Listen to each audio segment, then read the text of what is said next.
Hey, welcome back into the Beers and Balls show. A little something different today, a little live reaction to the NFL weekend. My name is Eddie, and I'm joined by Drew as always. Drew, happy What? happy Sunday afternoon, Victory Sunday. Look at us, man. I mean, look at us. I That's texted what you we earlier. I said we need this. We need this today, yeah, and we got it. And we sure as yeah. hell got it. Um, just kind of start with, geez, what we'll have to do today is kind of break down what happened in the Packers game and what happened in the Panthers game, because I didn't catch a lot of the Panthers game until there at the end, and I'm sure you didn't catch much of the Packers game. So we'll kind of break it down kind of on each side. And since I'm here, I'm going to go ahead and start with the Packers game. And it just, God, frustrating is the best word I can use that's nice in a win, is frustrating. And it's frustrating is because I understand it's windy, right? It was pretty fucking windy in New York today or New Jersey. But goddamn, catch the fucking ball. You know, let's get down here once it starts loading, because my iPad is just going through the thickest of weeds right now to work for me. So Jordan Love went 13 of 24 for 174 yards.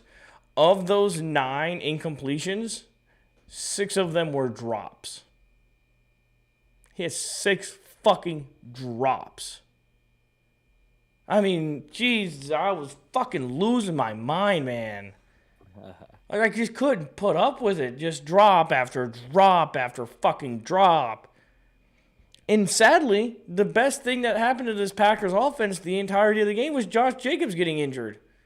So they didn't have to play through him. They let Jordan Love actually dictate the ball game.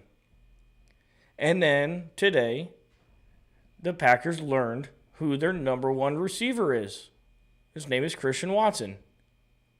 He absolutely dominated this game from snap one to snap none. Giants just ran all over the Packers. I mean, they just ran the ball, and I just hate seeing the same. It just feels like I'm watching the same game on repeat, week in and week out. I mean, it's honestly exhausting. Nobody can come up with a different plan to try and beat this Packers team. It's just exhausting. Everybody wants to run the ball 40 fucking times, and it's just. Let's see how many rushing yards. Who am I even looking at? This is so bad. 142. Packers had 128. Yeah, like that's just ridiculous, man. Defense played fine though. Micah Parsons, in my mind, got 2 sacks. I don't know what the number is gonna be that they give him, but he got 2 sacks. He got 1 to end the game on a strip sack fumble against Jameis to put it away. Evan Williams got a great interception at the end of the game, which I called. I texted my buddy Soder. I said, "Hey man, Jameis is due. When Jameis is playing like this with no touchdowns, no interceptions, he's due to do one or the other." And I called his interception by Evan Williams. But it was just a lackluster game. It just seemed like the Packers don't understand that every single team's going to come with the best possible game plan that they can come with, and the Packers can ill afford to play at a C level. Yeah. Well, I mean, yeah, it was definitely a lot closer game than I thought it was going to be. They covered the spread for once. The Packers covered the spread. Cover the spread. Yeah. I mean, I think it's just the name of the game for y'all is the teams just keep the ball away from you. That's They all had it almost is. 10 minutes more time of possession. I mean, they turned the ball over twice. You didn't. Same. They had more penalties than you. I mean, everything on the stat sheet says like you should have won this game like by 20 points. You would think too, right? That's what Other than the rushing yards and the pass yards, but that's you absolutely would have thought that if you were on the outside looking in. You would have definitely thought that. But the thing like, is, are y'all not getting like that red zone execution? Like I feel like you guys get down the field and you guys just struggle once you get close enough to score. well, I mean, we scored. Like All we did was 28 score touchdowns. We didn't score like we didn't hit any. We didn't make extra. Like we didn't take field goals. So we scored 4 total touchdowns. 2 of them were rushing. Like we were 100% inside the red zone. The problem is that when they come out and do these gimmicky ass fucking drives after a stop, after a 3 and out, and then the Giants had a 9-minute drive in the third quarter that ended up them turning the ball over on downs on 4th and 2. And then the Packers immediately go 3 and out and kick them the ball right back. And then they proceed at that point to go on and get their fucking touchdown. It was just they don't know how to control the game. They just don't know. Matt LaFleur doesn't know how to because he doesn't trust the offensive line. I haven't seen an offensive line as bad as this one. I don't know, like in a long time. This offensive line fucking blows. It fucking sucks. So yeah, I guess your defense kind of helped you out today. Yeah, I mean, well, we had 6. Your offense- Yeah, we had 6 dropped receptions and 4 dropped interceptions. That was the difference in the game. We dropped 4 interceptions. Carrington Valentine tried to catch an interception with his throat. That was a tough part. Now, give me a quick synopsis on. I mean, do you have an apology letter on hand for Bryce Young? No, not an apology. I mean, I never preyed on his downfall. I was just kind of showing what the film was showing what the stat sheet was showing. But I mean, he definitely balled out today. I'll give him his props, man. So, I mean, you want to start getting into that? Yeah, let's just jump in right in. I mean, kind of just bounce around. No real plan in this. Yeah. But I mean, I think the biggest thing to talk about is just Bryce Young game. I mean, it's a career game for him. 5 total touchdowns. Yeah. 300, almost what 400 yards passing or He had more. He had like 450. Hold on, let me look real quick. I know he had a metric 448. shit ton. 448. I mean, bullying works, man. Bullying works. Yeah. I mean, he just had a career day. He finally decided to play like a number 1 pick. This is what we've been waiting on. This is what we've been waiting on. Like I've said, the team is solid. We got good receivers. We got good O-line. Everything's there. Bryce needs to play like Bryce, and he did today. And look what happened. Look what happened. Look what happened. Look at all our receivers got bunch of receptions, bunch of everybody spreading the ball around. We got good receivers, man. Coker's a good receiver. Legette's a good receiver. McMillan's a great receiver. McMillan might be a superstar. Yeah, dude, that's what I'm saying. Trimble, Evans, and Sanders, they're all developing fast at the tight end position. We've had everything there. He hasn't put it together, and today he finally put it together. And it's just like I've been saying. I think he's heard everybody talking, and I think he was like, yeah, this is probably going to be. I think this was a make or break game because if he went out here and shit the bed, I mean, it would be kind of hard for us to go the rest of the year without giving somebody to challenge this spot.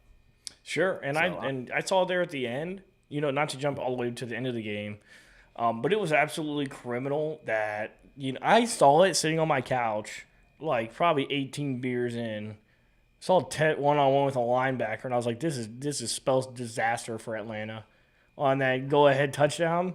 Like that was ridiculous that he was that Tet McMillan of all the receivers in a 5-wide scenario would be on a linebacker, a Caucasian white linebacker of all.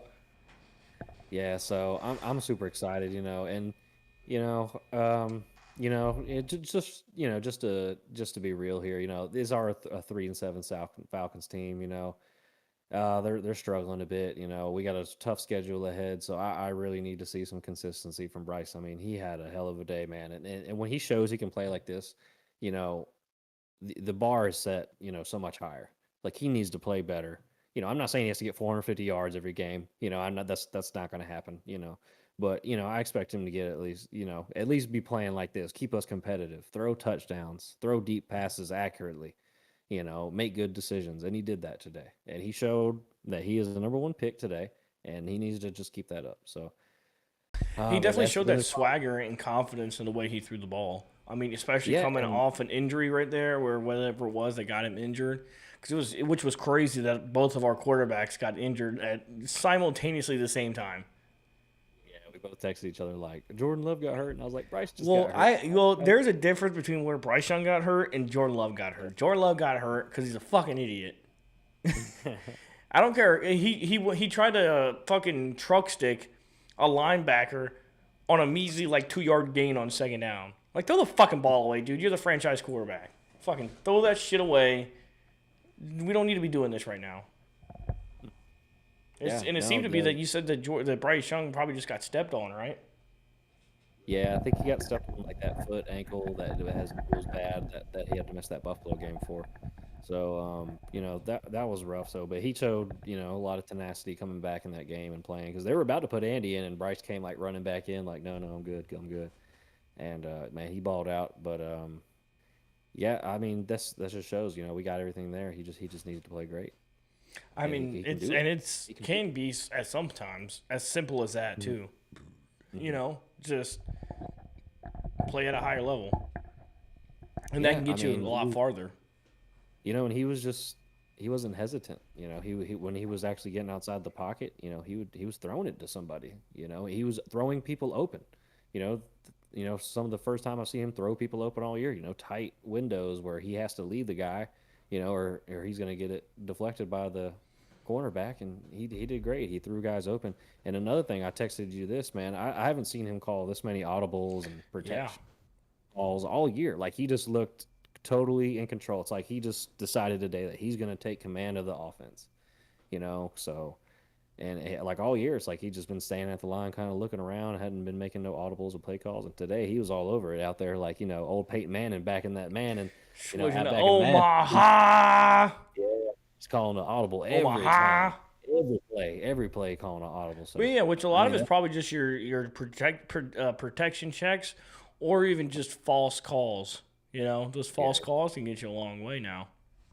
yeah. I mean, and whatever he was doing, man, it was working. And we did a lot of unique stuff today. Like we would motion a guy on one side and kind of have the whole defense looking over there, and then Bryce would just look to the other side of the field and throw to somebody over there, kind of get their defense going in the wrong direction.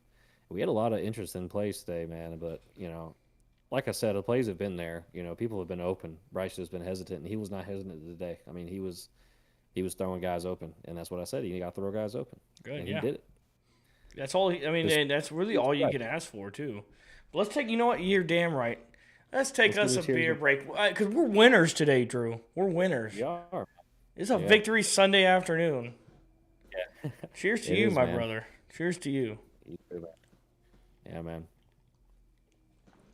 I've been really hoping, this is what we need from Bryce, because like I said, I've been wanting him. Yeah. It's just, he's looking like garbage all year. Like But you can only I can't assess of say what you see, not what you project. You can only base it Yeah. off what you see. Yeah, and it's like I think people, hear me talking about, he's not showing like he's, that he's the guy, and people go, oh, here's the Bryce Young kid, or don't talk good when he plays good, and I'm like, I'm not preying on his downfall. Like I want him to play great, I want him to be the franchise quarterback, but I can't say that he is when he's playing like dog shit, like Very, I mean, but it's a fair point, man. yeah. So, but I mean, he played great today, so I'll give him his props, But I want to see more consistency, I mean, That's that's it. all you can really, ask for is that consistency. To kind of pivot back to the Packers, God, it was just, I don't know what it is with like when an opponent looks at this Packers team and they'll see like, the proof is in the pudding on how to stay close with this team. Even if you're a bad team, I mean, I think the Giants are better than their record shows. I mean, there's many games. That they could have won that they ended up losing. I mean, last week against Chicago, they were up by 10 going into the fourth quarter. They were up by like 20 something on the Denver Broncos before blowing that. It's like they have a good enough pieces, but I don't know what the game plan going in against playing in this Packers defense is because they just played soft as fuck today. You remember last week I was apologizing to the defense because offense couldn't keep up. I don't know if I can say that this week. This was kind of a piss poor performance from the defense. It was pretty much piss poor. It was death by 1,000 paper cuts kind of game. And there's going to be probably a lot of things that come out that are going against the Packers. Oh, how they let the Giants stay in it all the way in. They can all fucking eat shit. It's a week-to-week league. Eat shit. You can't decipher one game. The one thing I do want to talk about is Jordan Love's resilience. This is one where Jordan Love had to be better, and he was better this game. I mean, of those four or five true incompletions, they weren't even that bad. Jordan Love was delivering the ball everywhere it needed to be. He did not have one bad throw He didn't have a single turnover-worthy play or throw. Everything that he threw was on the fucking money. And he went out for almost a full series, and Malik Willis came in to retrieve. And I think maybe that's kind of what got Matt LaFleur into this rhythm of moving the pocket, because they did that exact thing when Malik Willis came in. They did a re-option. They did more real play-action boots to get Malik Willis on the edge and deliver a couple passes. You know, he threw an absolute fucking piss missile of a touchdown to Christian Watson inside the 3-yard line. I mean, I couldn't even, when he threw that ball, I was like, holy shit, he threw the shit out of that ball. He came in and showed he's going to get paid next year. Malik Willis is going to get, he's the next Carolina Panthers quarterback, is what I'm seeing. Well, that'd be interesting. Well, that's a conversation for another day. But We got all offseason to talk about that. But some team is going to pay Malik Willis because the Green Bay Packers taught him how to play quarterback, and he still has all his raw ability talent. Yeah, I'm sure somebody will pick him up. But, now, let's talk about this because I know tomorrow we'll talk about game balls and talk a little bit longer about kind of like what our implications are to these games. This is just more of like a gut reaction. You know, who's your gut reaction to getting a game ball? Outside of Bryce Young, who is the shining star? Because Bryce Young's obviously going to get a game ball. Outside of Bryce Young, who you give to? Offense, defense, special teams, whoever it is. Oh man, I think I'm gonna have to give it to T-Mac, man. That guy's a superstar. I mean, he had 130 yards, 2 touchdowns. I mean, he's growing to a superstar. Receiver. He's a dog. I mean, and he's only a rookie. He's only going to get better and better. I'm so excited. And for just one more game ball, man, I got to give it to Tommy Tremble. I got to give it to Tommy What a dog. Tremble. He looked like Tucker Kraft. Dude, we're talking about a dog run. That sealed the game for us right there. I mean, that's kind of plays you need from your guys to, you know. He was ridiculous, man. Dude, he broke like 4 or 5 tackles. He looked like Tucker Kraft. Like when watching, like I watched that live and I was like, and all day I watched our current tight end have 2 fumbles and 3 drops. That's not named Tucker Kraft, and I see a version of Tucker Kraft on my TV, and I'm like, I'm sad. But what a fucking play, because it was just like a simple like little 5-yard in route or slant route that he won the game on that. Yeah, you know, I mean, he just threw guys off of him. I mean, I'd never seen him do anything like that. I mean, he's caught the ball and shook 2 guys off him and shook another and stiff armed a dude. I was like, what in the world is going to Marshawn Lynch out here? Marshawn Lynch is wearing 82 on the Carolina Panthers. But tell me how did you see the defense play?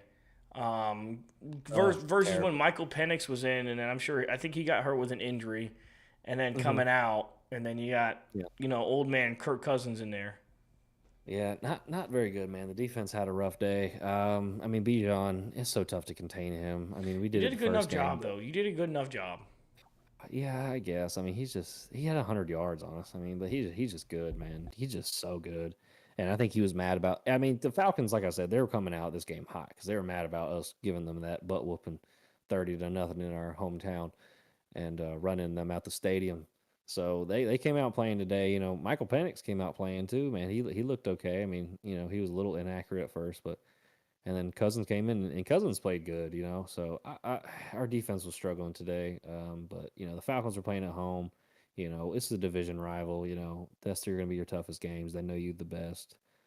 You know, Drake London was going off. You know, I don't know why J.C. Horn is not just matched up with him just all game long. It's just a defensive strategy. They've been doing it for weeks now where J.C.'s playing towards the sideline and Mike Jack. What an absolute pass deflection there at the end on their 3rd down against Drake London by Mike Jack. That's what I'm saying. Our secondary is strong, man. So we just a little bit better pass rush, man. Pass rush wasn't getting there today. Scroton, you know, he took a little step back today. You know, he's been playing good the past couple games, but today he didn't really get there enough. Yeah, I have the same feeling about the pass rush in this game. It was, I don't know, because Jameis Winston was definitely holding on to the ball longer than other quarterbacks we faced in the past few weeks. And we just couldn't get anywhere close to him. Like, we couldn't get close to him at all. And I'm like, geez, what the? This game, the Packers got away with coming and putting on a C performance and getting a win. You know, they were supposed to win this game, but it's really hard when the team you're playing against is literally making no mistakes, playing the exact style of football game they want to play, and still lose. Like those are a really, really hard feats to overcome. Is when your product on the field is a C minus and your opponent's is an A plus, and you're able to still pull out a win, which is impressive. But it's not. I'm not riding home on this win against the Giants like, oh, everything's fixed. Everything's fixed. We got no problems. No, this team's got a lot of fucking problems. Hopefully, Matt LaFleur is just saving the good stuff for later in the year. Well, he did switch up the kind of the play calling after Malik Willis came out and he saw that move in the pocket was working very well. You know, getting Jordan Love kind of off the immediate spot, and Jordan Love did a hell of a job working through the pocket. I mean, I can't say enough good things. If we would have caught those 6 passes, Jordan Love would have thrown for 300 yards and and probably 2 more touchdowns. He probably would have had a fucking fantastic game because all those drops came on 3rd down. Like 4 of those 6 drops came on 3rd down, and they weren't even tough catches, man. They were right in the breadbasket, just right in the hands, right in a bad spot apparently. Man, this is so crazy, man. I don't understand how Bryce Young goes from last week to this week. Like that's just talk about a streaky guy. Well, maybe because it was kind of building up to it weirdly when teams started preparing for Rico Dowdle and really stuffing that box, and then you're now letting it loose with Bryce to throw for a game like this. But like the thing is he's had opportunities deep. You know, it's just like he was so hesitant, and then now he's like, all right, fuck it. You know, I don't know what clicked or, yeah, I need more of it. I need more of it. You know, this less hesitation. Just go out there and ball, man. Stop thinking. Just go out there and ball. That's all it is. Now looking forward, what is something that you, outside of just going, we'll get past the obvious with needing to see Bryce Young be more consistent. You know, that's the obvious. Now, before we, talk to next time, what's something immediately you want to see this Panthers team do better? I need to see Icky prove that we are going to extend him. Right there, your left tackle? Yes, our first round left tackle we drafted. I think he's on his 4th year this year. So we're either going to pick up his 5th year or we're going to extend him. And, he's supposed to be our franchise, tackle. And he's a great run blocker. He's one of the best in the league. But, man, his pass blocking has just been spotty ever since he's been in the league, and that was a problem coming in the league. They're like, yeah, he's a good run blocker, but he struggles in the pass, and it's crazy. He locked up Micah Parsons when we played y'all. He did great against Micah. He was giving up sacks against the Saints, and he gave up a couple sacks against the Falcons. Against two rookie edge rushers, one rookie, one like 2nd-year guy. Yeah, so I'm just worried about it. I mean. I know it's hard to block these guys, but, if you're going to be a franchise guy, first round pick, I'd expect you to lock up these guys. And, if Michael Parsons slipped through, I ain't going to be mad. But, these guys, you should be locking these guys up,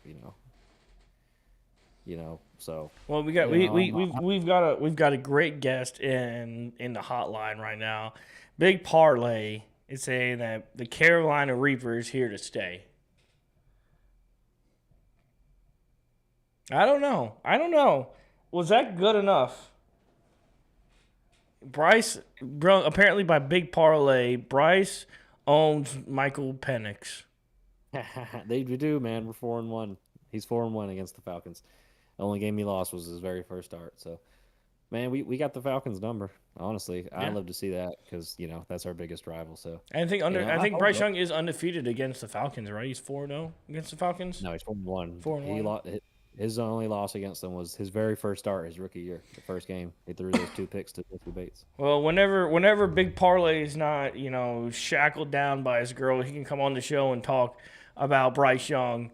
Maybe he'll come on this week. Maybe we'll get the big man on this week, and he can come on and talk about Bryce Young and his absolute career game that he's had. I mean, he hadn't played this well since the Packers game 2 years ago when he had over like 330 and 2 touchdowns. I mean, you have to get them on here now.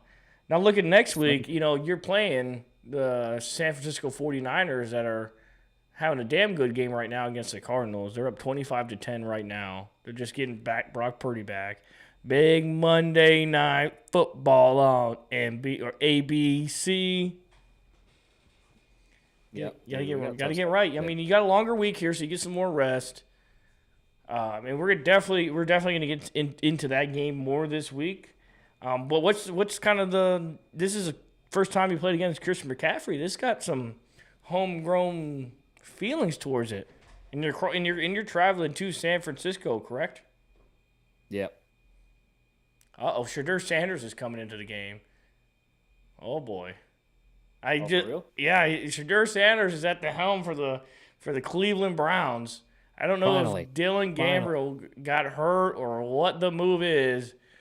The crowd is going nuts. This turn into a Cleveland Browns watch party for Shadur Sanders. What? Shadur's in and they're up 16-10 on the Ravens. Let's see. Shadur Sanders at the line. Got the big watch on. He's ready. He says it's prime time. A little tight end in motion to attach. Are they going to let him throw on the first play? And play actually is rolling to the right. Firing out to the receiver. A little gain of 4 yards. There you go. Shadur Sanders' first NFL throw is a completion. As somebody has a 12 written on the back of basically a trash can. But to get to some real quarterbacks that are playing and not some 7th-round pick, how's this game just right now as you're looking at it? Because we put this Atlanta Falcons game on the back burner.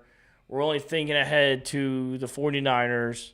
We're over a week away from that game. What's the first thing that's hitting your mind? Man, it's consistency. I've seen this book before. I've seen the story before. We have a good game and then we come out and shit the bed the next week. And we've played good against subpar teams that are under 500, but the rest of our schedule, other than the Saints, we're playing all teams that have winning records. So sure, we got a tough schedule ahead. So we got some momentum. Everybody's in a groove. Hopefully Bryce is not hurt and can come out and play next week and keep showing this consistency. But I just need to see consistency. Are we thinking playoffs? Are the playoffs back in play? No, I'm not. Well, yeah. I mean, you're half a game back from Tampa Bay. Half a game. It doesn't matter what your record is as long as you win the division, and you're only a half a game back. It's got to be looming around there somewhere. I mean, it is, man. It's just I don't want to jinx it. It's yeah. I mean, we can definitely do it. I'm sure that your thought process puts a whole ton of weight on whether the Panthers win games or not. And you talk about not having any football superstitions, and you don't want to jinx it. Yeah, I mean, I feel like if I start talking too much early, man, because every time I've done this all year when I get hyped up. Get excited. But that's what fanning is. That's the best part about being a fan is getting excited in moments like this. That's what being a fan is all about. Fuck what happens after today. You're happy today. You're optimistic today. Fuck yeah, why not playoffs inbound? If I was in your shoes, I would be saying the same thing. Fucking playoffs are goddamn right in play. Dude, they're in our reach. It's within our grasp. It's just if we can play consistent. I mean, if Bryce Young can do this consistently, that's it. It's all on Bryce. It is all on Bryce on this point. It is his team to take to the playoffs. Oh yeah, see there's the Shadur I know. Sack fumble. That's the Shadur I know. There it is. I had to see it. Yep, sack fumble. Yep, that's. They closed. That was about as much. See, they got away with it there at the early. They got a little hype, and then they're like, okay, this guy just wants to hold on to the ball. This ain't Colorado, buddy. this is not Colorado. You can't just hold on to the ball back there. But yeah, so you got the Niners next week. The Packers have the Minnesota Vikings next week. And with the Lions loss, they'll go into the Packers will move into second place with Chicago Bears being in first place after their win. So, I mean, Chicago keeps winning these games by, 3 points. Good for them. They still suck, but that's good for them. It's just continuation. Just got to keep building on successes. That's what both these teams need to do. keep stacking successes, keep pushing towards what that next goal is, and the next goal is each week. That's what each goal is. And then you definitely have a tough one. Yeah, it's the Purple People Eaters. Yeah, but they ain't ever won nothing, even when they were the Purple People Eaters. They ain't win shit either. They didn't. They haven't won nothing. The Minnesota Vikings have nothing to show for. Jack Doherty at quarterback has nothing to show for. So, hey man, I mean, well, let's look at your game. So I think let's kind of do a cross examination of each other's game. When I look at the Carolina Panthers versus the 49ers next Sunday, I think the biggest thing that's going to give you trouble is going to be George Kittle in the play action game. I don't know if it's going to be necessarily Chris McCaffrey. I don't think Chris McCaffrey is as productive as he has been this year. He has shown spurts, but I don't think he's as productive as he can be. They don't really have any receiving options outside of Kittle that's really going to burn you. But Kittle can really give it to you. And if you allow Christian McCaffrey, as you very much well know, if you let him rumble, it can be trouble. So you got to. I think the biggest thing that's going to hurt you is going to be George Kittle next week. Yeah. Okay. You said you guys are playing the Vikings, right? That's right. Okay. Well, I already think you know what my answer is going to be. What's that? Well, Justin Jefferson. Just put Carrington Valentine on his ass. Justin Jefferson, man. Yeah, Carrington Valentine is an elite corner. He should have had 2 interceptions today. Just put his out. But Justin Jefferson, the way they use him is so hard to guard. But the difference in this year comparatively to years past is they don't have a capable thrower of the football behind center. I think you guys do better against the pass because you guys have such a good pass rush. We have we have the no of a pass rush. Like not even that if it gets there. It's just Micah Parsons and Rashawn Gary, like the names are there because they have not been very productive the last few weeks. I mean, Micah got away with like 2 easy ones today. And he did great against the run. Another game that people will probably say he didn't do good against the run. And some Colin Cowherd, bitch-ass motherfucker, is going to be like going against him. And then, God, his worst enemy, Skip Bayless, is going to be fucking crying about his production when Skip Bayless just doesn't understand it's a fucking team game. But it's going to be tough to stop Aaron Jones. He's had a great year, Aaron Jones. Love me some Aaron Jones. It's going to be tough to stop him because his Packers defense have shown to have resilience. But I think this is one that the Packers are going to come up to. They're not playing down to the Minnesota Vikings. They're going to be playing up to them. Y'all just need to worry about stopping the run. That's it. Y'all just got to stop the run. Just get off on third down. People run all over you. As Pat Mahomes throws an interception, thank God. I'm so glad Pat Mahomes is not getting away with these dumbass throws that aren't getting intercepted. Good. Fucking good. Like, the Chiefs are on pace to, like, not making the playoffs right now, and it's fucking phenomenal. They're gonna lose this game and be 5-5 and third in their division. And it's going to be fucking great. And then Big Parlay says, we are on Brock Peterson's ass. I don't know if it's Purdy, but he said Purdyson ass. I don't know if he understands how to spell or if he's referring to Doug Peterson. Whatever it is, I believe in you, Big Parlay. Big Parlay, did you hit any parlays today? You got any slips still out there you're waiting on? Drew, do you got any bets in that? You make any bets today? No, I don't do much gambling anymore, man. I don't either. Keeps me from enjoying the game. I mean, I used to do it like a good bit, and I did it for like a month straight. Like I did it strategically, like straight bets only. I remember that one you hit. What was it, like a 20 leg for like $10 to make it $2,000? No, it was one of the free bets. Like they give you $25 bets. Yeah. I made a 14-leg parlay of like people just in the MLB getting a hit. It was opening day, and it hit, bro. I won $3,500.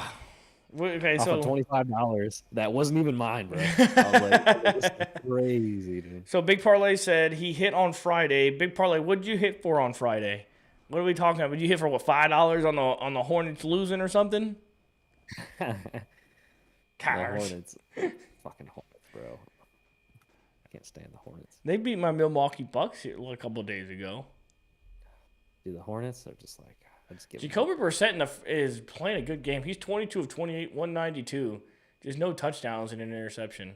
So I think there's right there shows you that Bryce Young's going to be able to get after this defense. Because they don't have anybody on defense. This 49ers don't have anybody on defense. Man, I mean, like I said, we've had the pieces. It's just he's been playing like crap. Big parlay hit 530, 5 for 130. Hey, watch yourself, big parlay. On the NBA, $5 to 130. That's what's up. That's not bad. Yeah. That's good value right there. Hey, drinks on big parlay. Yep. Cheers to big parlay. Cheers to big parlay. Drinks are on you, buddy. Yeah. Just why don't you donate to the chat here? Why don't you support the brand? Yeah, that's how we keep this going. That's right. We need I have to pay. I have to pay Drew a lot of money to come on here. So yeah, my time ain't cheap. We got to start ramping this up. And the Niners just got an interception against Jacoby Brissett, and it looks like it's going to score a touchdown unless one of these Jalen's can get a tackle. Oh, they did. Well, Drew, I think that's going to do for our live reaction here. Don't want to get too deep into this game. Kind of just want to get the reactions out to kind of like what our pulse feeling is. We'll definitely get it. We'll definitely have some more time tomorrow to deep dive into these games.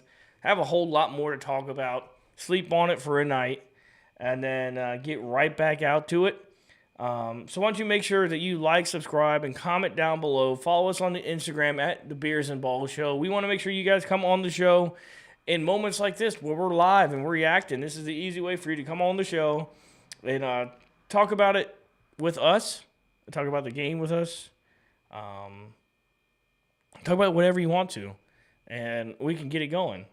And we got Tar Heel Chip back in the stream asking how do you donate for a live scoreboard? It's $25 a month. It's more than Sling TV, so I don't know if we can swing that one. We're all good here because this is just a live reaction to both the Packers winning and the Panthers winning. We'll be back tomorrow to really deep dive into everything Packers, everything Panthers, and then everything else around the league as the Rams just get an interception against Sam Darnold with a minute left in the third quarter. We appreciate you guys hanging out with us. We appreciate you coming back, supporting the channel, supporting us. We're gonna make this thing happen. And with anything said, Drew, anything last thing for the viewers here before we let you go, and we go enjoy our Sunday evenings? Nah, if your team won, enjoy your Sunday. Cheers to us. Have a great week. We'll see you tomorrow. We love you.